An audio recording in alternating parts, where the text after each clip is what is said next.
Chris Avina with American Outdoor News. I'm here with John Good, a retired police officer. John, you recently wrote a book. I recently wrote a book, Chris, called Blood on the Badge. It's part of a trilogy.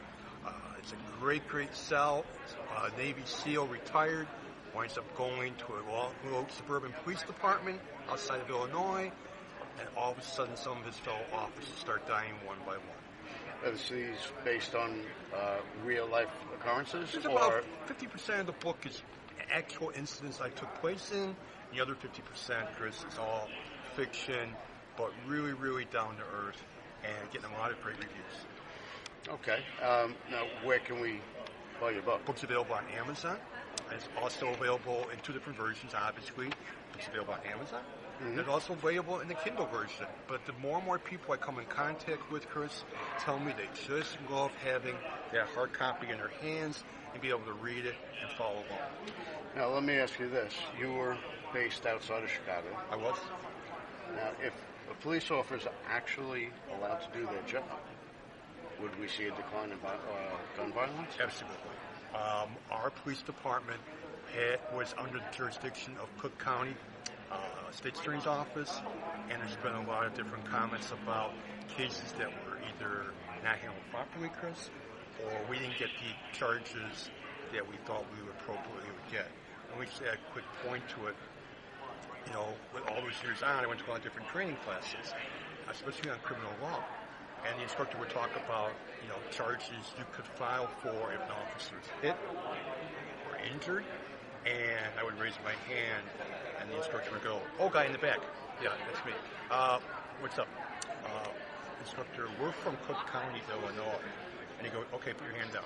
"Okay, rest of the class, all you guys could get those charges.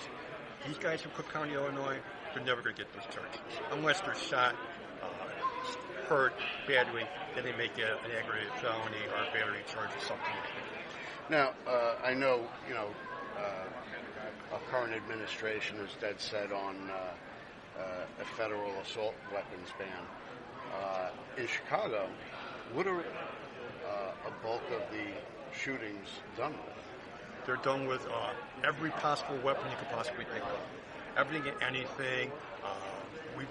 What we understand is that alcohol, tobacco, and firearms is taking this matter so seriously that they're actually coming in because they're going to try and start charging people with federal crimes for these guns that they're fixing and adjusting, that they can make them rapid-fire weapons automatically, turn them into automatic weapons with extended magazines, and it's just not a very, very safe situation for, obviously, not only the people who live in the Chicagoland area and the suburbs, but also, obviously, for the police officers, men and women, who have to patrol and protect those people. Now, if we took out of our national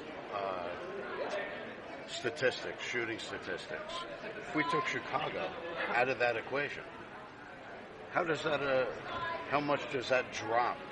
Drastically. And we're seeing, like I said, carjackings involving weapons where, you know, and now it's just not a safe environment. And now we're starting to see an influx of the crimes from Chicago starting to filter out to the suburbs because they've just about tapped every area in Chicago that they need to tap. It's like the well is run dry, for no expression, Chris. So are we seeing the states with the strictest gun laws with the highest gun violence? In some cases, absolutely. I mean, again, it's just the old saying, a criminal is going to abide by the laws.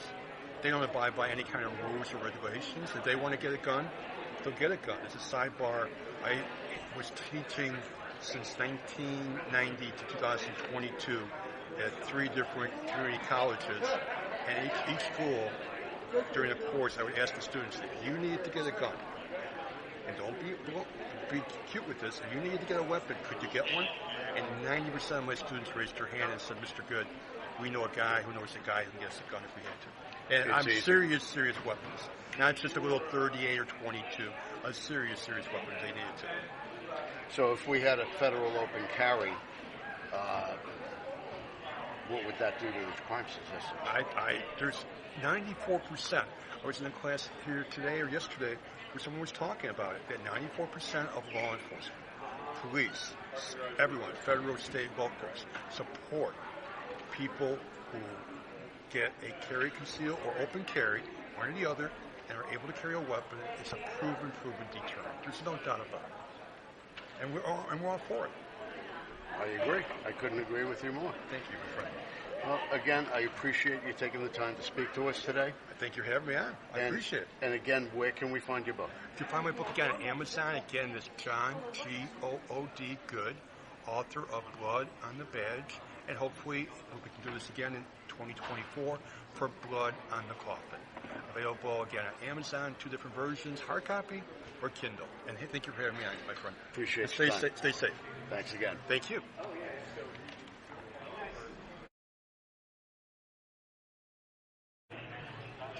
Evening, John Good, former law enforcement officer, Glenview, Illinois Police Department, 37 years of service, proud author of Blood on the Badge, and soon to be out in 2024, Blood on the Coffin, number 2 in my trilogy of books coming out.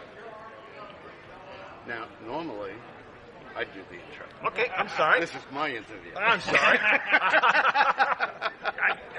You put a quarter in it. I couldn't shut up. Take 2. Let's start again.